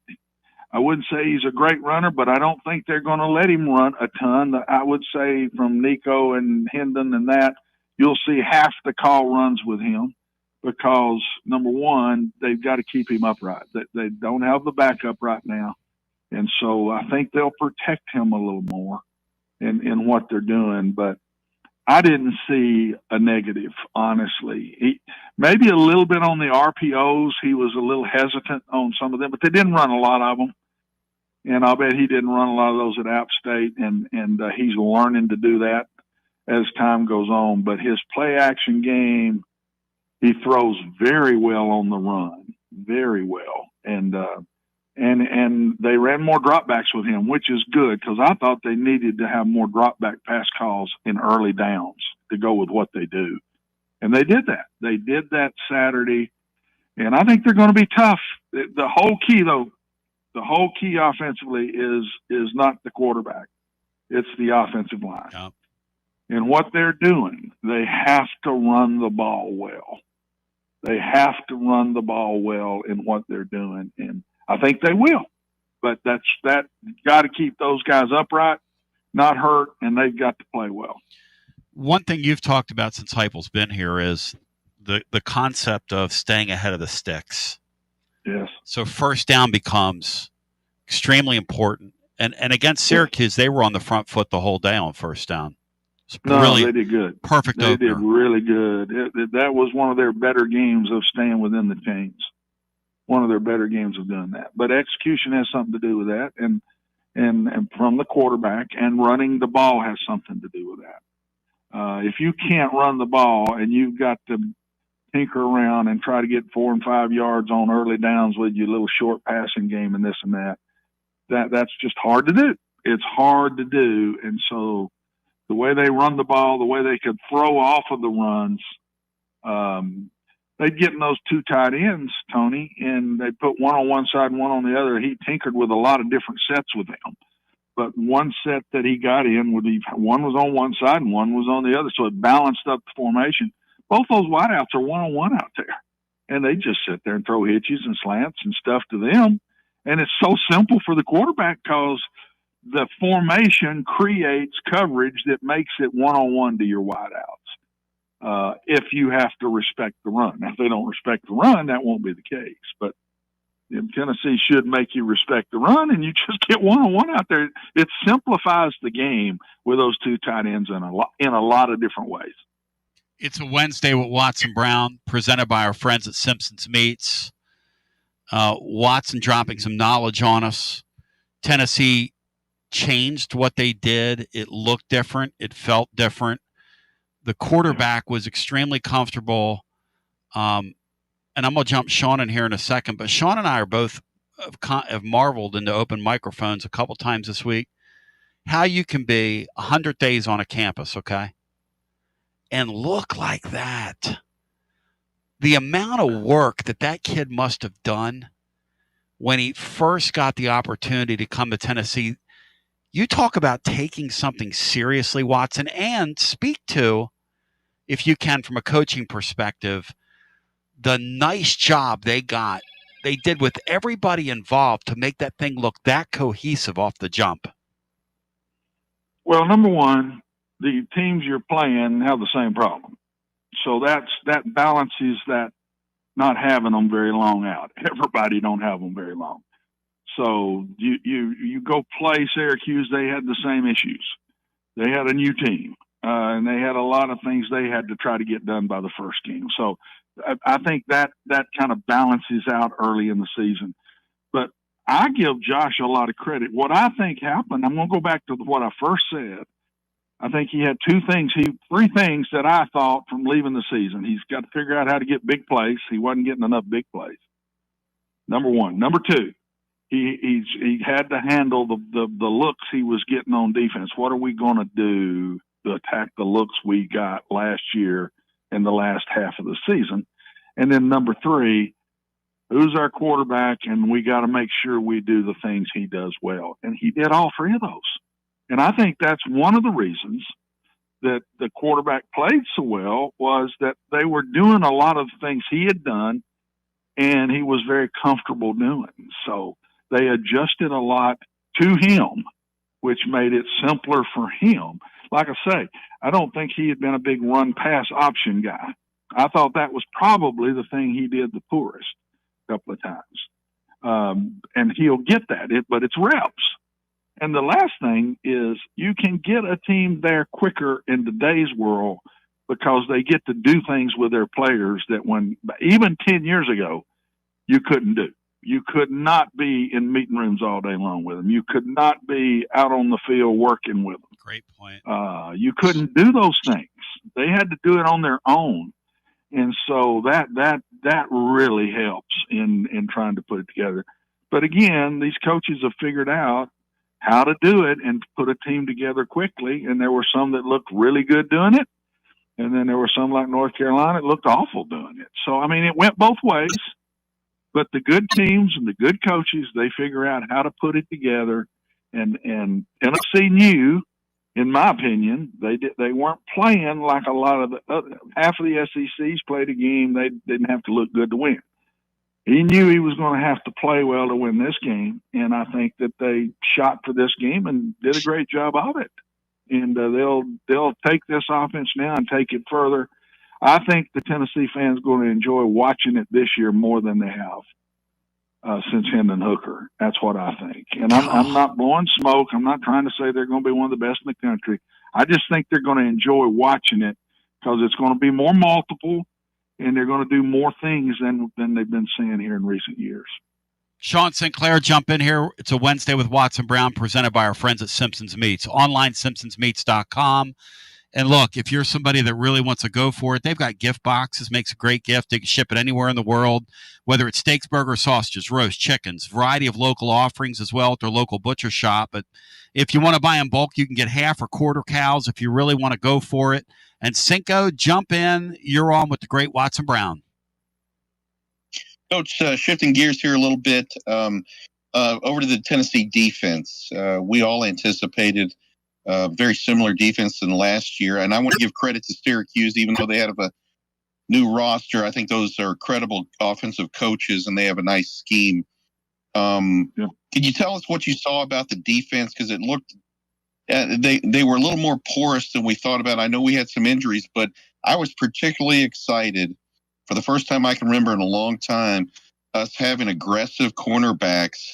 If you didn't see the stats, they defended. They had 10 pass breakups in that game. I can't ever remember that from a Tennessee defense. No, they looked good. They looked like they had a little hot size, I thought, Sean, and they were physical. They weren't little skinny guys just running with somebody. They were physical when they play a whole lot of press man in what they do. And honestly, I thought that was the plus of the defense. I would just say jury's still out. Tennessee had the lead most of the time. Your defense is, they can I wouldn't say let up, but they can be a little softer and give a little more yardage, knowing you have big leads and by play calling sometimes, whatever. But that happens on all teams. I wasn't disappointed. I would say jury's still out, and I would expect to see by the time they get to Georgia, you're going to see that defense take that step that we're all wanting to see. And I think they will, because I think it's going to be one of the better defenses in the SEC. And they had some guys injured too. But Syracuse has got some pretty good players too, and especially offensively. And I was impressed with their quarterback. He's a tough nut too now, and he hung in there. And he got knocked around a lot more than Tennessee's did. And he kept coming back. So give them a little credit. But I wasn't down on the defense. I kind of left the game saying, just like I didn't know the stats of that, but I said cornerback play is better than last year. It's better. And number one. And number two, just jury's still out. They always had the lead. They just kind of were rolling on offense. And when that's happening, the defense knows that they don't just have to be just wild and crazy. And I think they'll be much better by the time they get to Georgia. Hey, probably better this week, to tell you the truth. Watson, what are we going to do with these guys laying down? You were in an area where you went fast, and the guys wouldn't dare lay down like these kids are. And they Syracuse. You talked about the lull in that game. I don't know how you concentrate as a coach, as a coordinator, in a game where a third quarter takes an hour and 30 minutes to play. I mean, there's just no. That game was way too long. Dumb. It becomes a silly sport. You're right on. I didn't like it. There was no doubt they're trying to slow the pace and get some rest when Tennessee was going fast. There's no doubt what they were doing. And coaches, they see the rule and they get right to the point that they're right to the point of not breaking it and breaking it. And what they were doing looked to me like they were laying down before the ball was set. That's exactly what they were doing. So then you don't lose the timeout again, and I don't know. I don't know what the next step is to this, but it's not good for the game. First of all, you're getting kids to do things that they're faking. And that's not a good thing to be teaching players. I don't care what you say. Everybody does it. I'm not saying that. I'm not saying I hadn't done Tennessee it. does it. Tennessee does it. But it's not good to tell players to fake things. I just don't like that thought.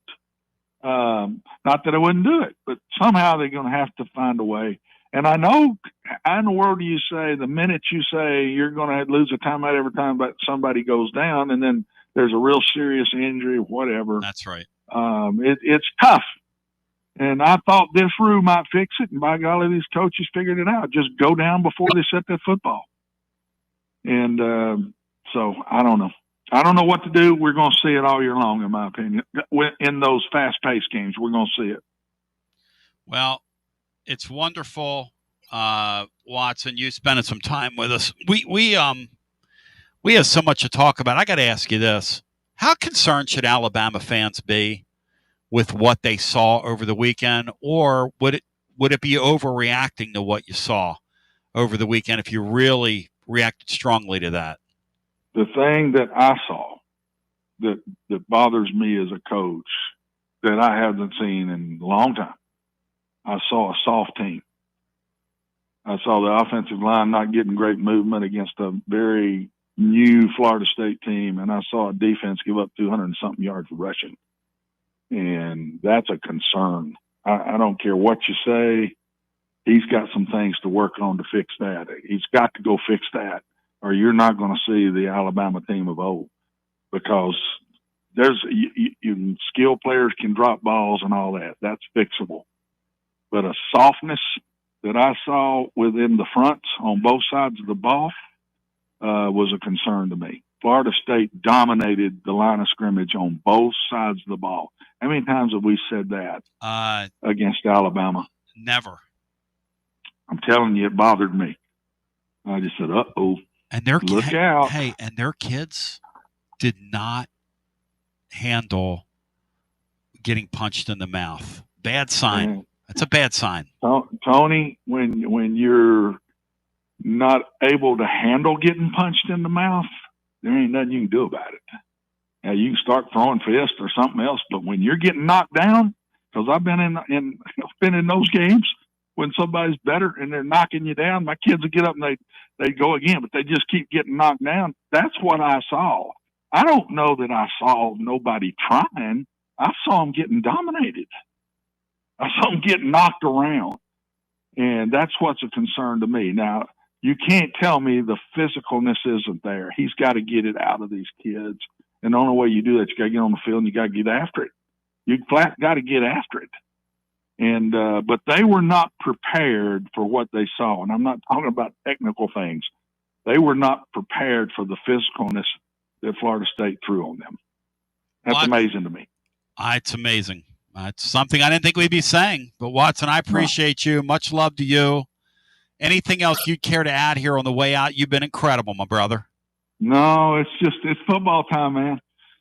It's football, as you've got an announcer now. It's football time in Tennessee. It's football time all over the country, and that's exciting times, man. I'm having a blast. What a great weekend this last weekend was. What a great weekend of football. Thank you for putting good games together.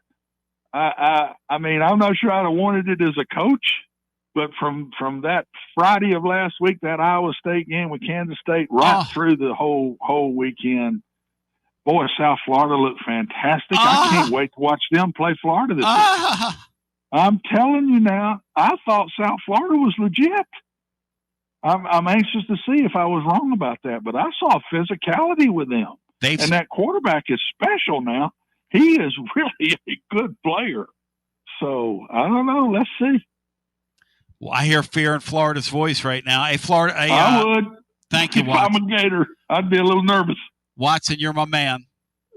Talk to y'all. Thank you. Presented by our friends at Simpson's Meats. Brian, what do we hear in Florida's voice? I'm kind of here in Florida when Watson Brown says that man's special. What do you hear? Tony B. I hear fear in Florida's voice, Tony B.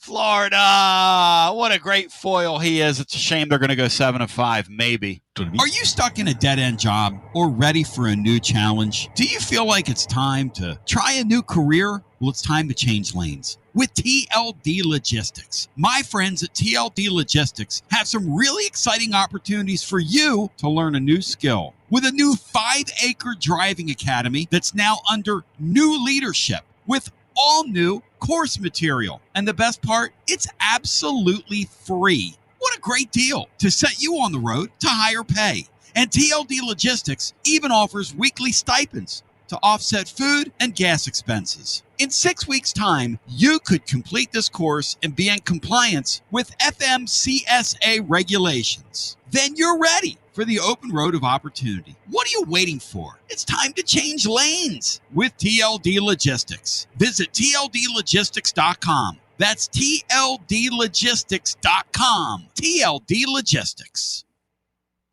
Yee-haw! I've been hooting and hollering ever since I started betting with the VIP Play app. VIP Play has more than 200 leagues, every bet type you can imagine, live betting and live hosts, all with 24/7 support from real live people when you need them. Start betting better with the VIP Play app today. Don't be a better, be a better with VIP Play today. VIP Play coming soon. Gambling problem? Call 1-800-889-9789. Must be 21 plus and located in Tennessee to bet.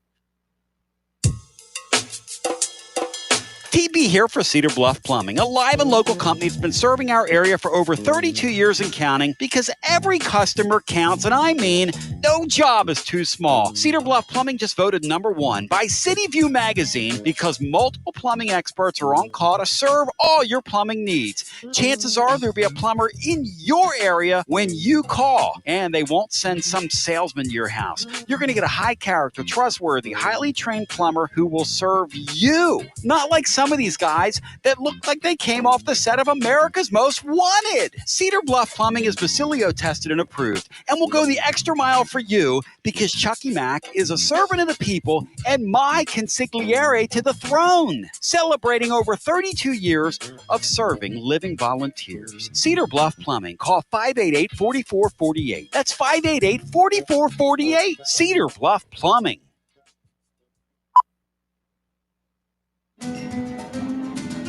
A lime is not always just a lime. You see, some limes are lucky.